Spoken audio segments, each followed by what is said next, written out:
ভেটিগ্রাম থেকে এবার ড্যামের দিকে যাচ্ছি। বেশ কিছুক্ষণ কাটালাম, 30 মিনিট মতো। বরন্তি ড্যামে আর বেশিক্ষণ লেট করবো না, ওখানে শুধু দুটো ছবি তুলেই বেরিয়ে যাব। ওখানে দেখার মতো তেমন কিছু নেই, শুধু ড্যামটা আছে। কটা বাজে বাবা? 11:56, মানে ওই 12:30 বাজবে বেরোতে বেরোতে। ঠিক আছে, হাইওয়েতে কভার করতে হবে। মনে হচ্ছে বাড়ি ঢুকতে রাত 9টা বেজে যাবে। এখন হাইওয়েতে কিছুক্ষণ না চালালে বোঝা যাচ্ছে না কটার দিকে ঢুকবো। বরন্তি এসে গেছি, বরন্তি ঢুকে গেছি আগেই, এই লেকের সাইডে চলে এসেছি। লাস্টবার এসেছিলাম ওই পাশটায় পলাশ বাড়িতে, পুরো পলাশ জঙ্গলের মাঝখানেই হচ্ছে রিসর্টটা। বরন্তি ড্যামের একই অবস্থা, জলে তো প্রচুর শ্যাওলা। পরিষ্কার থাকে তো জল, গতবার এসেছিলাম তখন একদম ক্লিয়ার ছিল জল। এই হলো বরন্তি ড্যাম।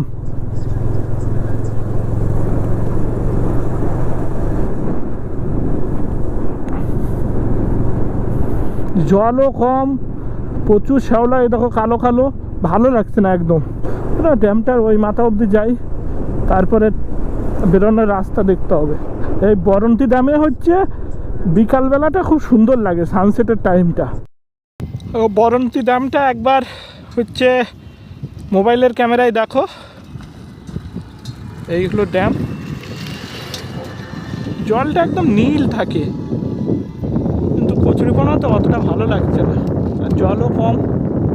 গরমের সময় আর কত জল থাকবে।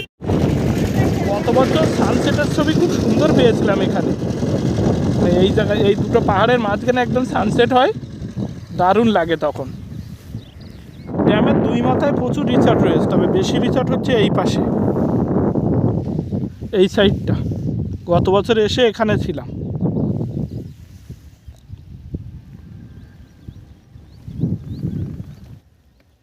চেনা পথের বাইরে পুরুলিয়ার যে ঘুরতে বেরিয়েছিলাম গতকাল, আজকে এখন তো এই বরন্তি চলে এসেছি। এবার বরন্তির থেকে বাড়ি ফেরার পথে। এবার এ পথ চেনা সবারই। এখান থেকে আসানসোল, রানীগঞ্জ, দুর্গাপুর হয়ে শক্তিগড়, তারপরে ওখান থেকে কলকাতা। তো এখান থেকে শক্তিগড় দেখাচ্ছে 159 কিলোমিটার, সময় দেখাচ্ছে 4 ঘন্টা।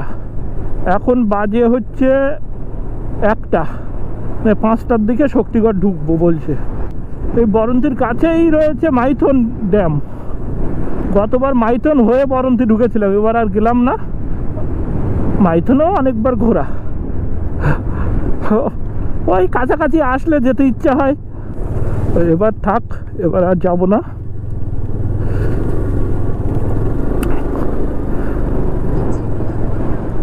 তো এখান থেকে একটু ভিতরের রাস্তা দিয়ে গিয়ে হাইওয়েতে উঠতে হবে। চলো ভিতরের পথটা কভার করে নিই, আর ভালো কিছু পেলে ক্যামেরায় আস। এটা কিসের কারখানা? একটু ভুল পথে ঢুকেছি, মেন রোড ছেড়ে অন্য রাস্তা দিয়ে ঢুকেছি শর্টকাটের তালে। সামনেই হচ্ছে মেন রোডে গিয়ে উঠছি, এই 500 মিটার মতো। এদিকে গাড়ি, এইসব গাড়ি ঢোকে না তো, টুরিস্ট গাড়ি, মানে কিভাবে লোকজন দেখছে সব, অবাক। এই একজন দেখো, অবাক হয়ে যাচ্ছে।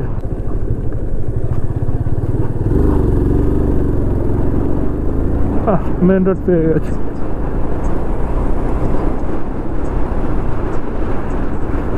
মেন রোড পেয়ে গেছি, এবার এটাতে গিয়ে হাইওয়েতে উঠতে হবে।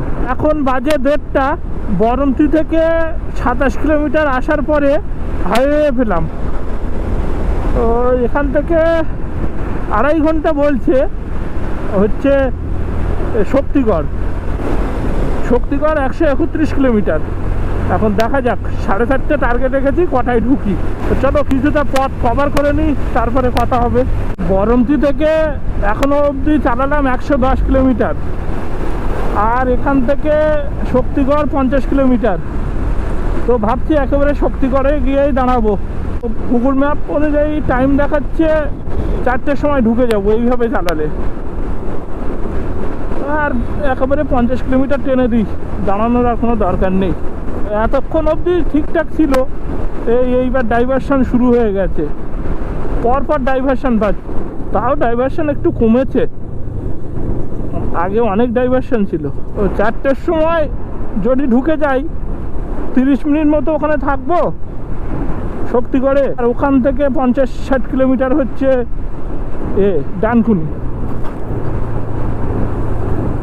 তো দিনের আলো থাকতে থাকতে ডানকুনিতে ঢুকতে পারলে খুব ভালো হবে। কারণ আমি সবসময় বলি যে অন্ধকারের পরে হচ্ছে ওদিকে কোলাঘাট থেকে ঝুলাগড়, আর এদিকে শক্তিগড় থেকে ডানকুনি, এইটা চালাতে খুব অসুবিধা হয়, মানে 4 চাকা চাপ থাকে ওই জন্য। তো দেখা যাক আজকে সূর্যের আলো থাকতে থাকতে ঢুকতে পারি কি না ডানকুনি। এইরকম ডাইভারশন থাকলে স্লো হয়ে যেতে হবে। আজকে আশ্চর্যের বিষয় হলো রাস্তায় 4 চাকা খুবই কম, খুব 2-1টা দেখা যাচ্ছে, অথচ এই রাস্তায় প্রচুর 4 চাকা থাকে।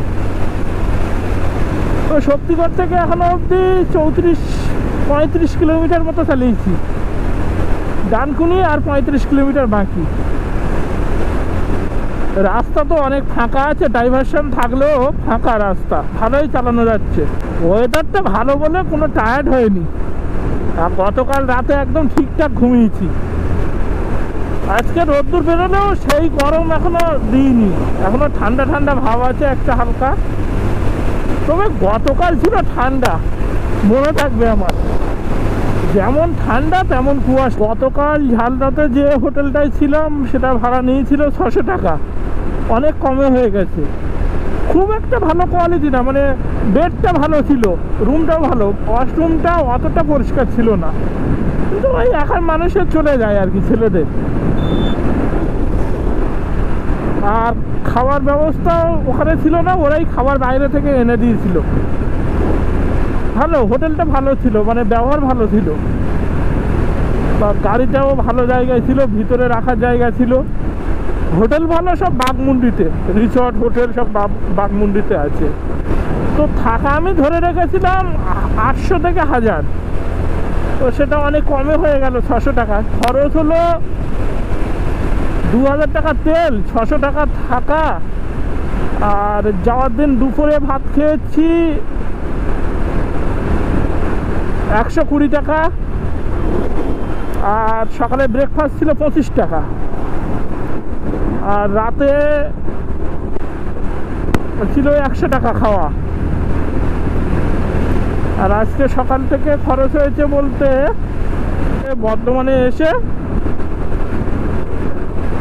মশটা মুড়ি খেলাম আর একটা জল নিলাম, 20-40 টাকা।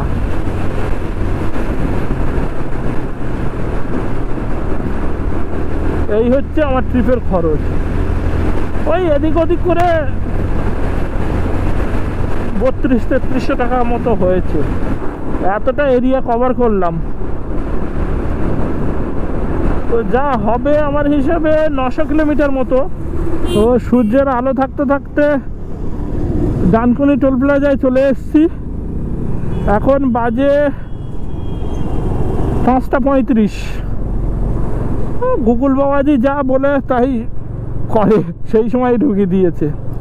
তো ডানকুনিতে আসলে এখানে একটা চায়ের দোকান আছে, চাটা না খেলে রাইড ঠিক কমপ্লিট হয়ে মনে হয় না।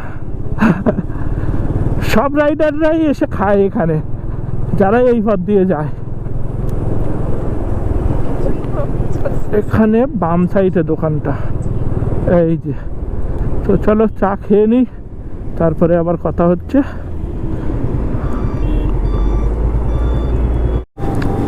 এই ডানকুনি থেকে বেরোনোর পরে যা হয় জ্যাম আর সিগন্যাল। আশা করছি 8টার মধ্যে বাড়ি ঢুকে যাব।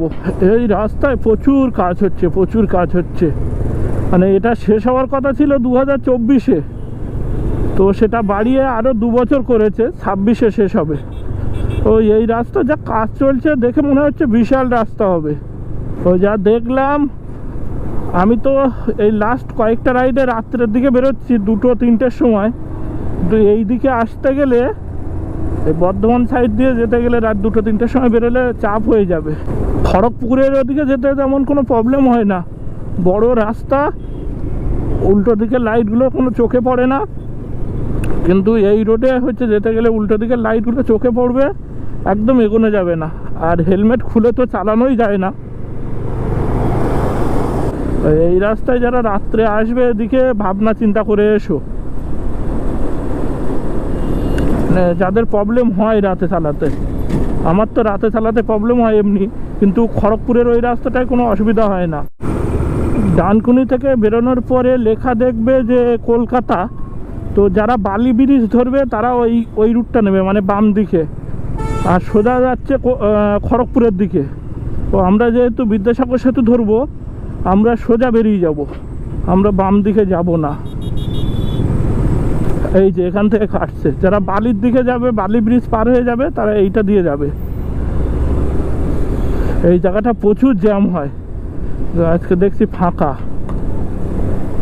আজকে তুলনামূলকভাবে গাড়ির চাপ কম। তো এখন ঠিক 6:30 বাজে, বিদ্যাসাগর সেতুতে চলে এসেছি। যা যা প্ল্যান করেছিলাম, যা যা করব ভেবেছিলাম, যে যে স্পট দেখার ইচ্ছা ছিল সবগুলো দেখেছি। আর প্রতিবারের মতোই যে পুরুলিয়া আমাকে নিরাশ করেনি, একদম দুহাত ভরে দিয়েছে। তো পুরুলিয়ায় এইবার নিয়ে কতবার হলো হিসাব করা ছেড়ে দিয়েছি, কারণ এখনও যে কতবার যাব তার কোনো ঠিক ঠিকানা নেই। পুরুলিয়া একটা আমার আলাদা ভালোবাসার জায়গা। ও সব মিলিয়ে দারুণ হয়েছে ট্রিপ। আর এখনো অবধি এই মা ফ্লাইওভার অবধি মোটামুটি 910 কিলোমিটারের মতো হয়েছে। আর এখান থেকে আমার বাড়ি 20-25 কিলোমিটার, ওই সব নিয়ে 930 কিলোমিটার ধরতে হবে।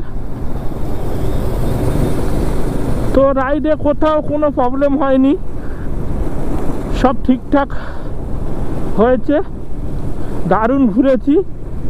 পলাশ যে এত পাবো ভাবিনি। গতকাল যখন গেছি তখন একদম মেঘলা আকাশ, কুয়াশা, মনে হচ্ছে শীতকালে এসেছি। আজকে আবার একদম রোদ্দুর, মানে সব রকম পেয়েছি। কিন্তু এইরকম মার্চের শেষে যে গরম পাওয়ার কথা সেই গরম পাইনি। এটা একটা দারুণ অভিজ্ঞতা হলো সব মিলিয়ে। তো চেনা পথের বাইরে পুরুলিয়া কেমন লাগলো আমিও নতুনভাবে দেখলাম, তোমরাও দেখো কেমন লাগছে সবাই জানিও। আর বেশি বেশি করে লাইক, ফলো, কমেন্ট, সাবস্ক্রাইব আর বন্ধুদের সাথে একটু শেয়ার করে দিও।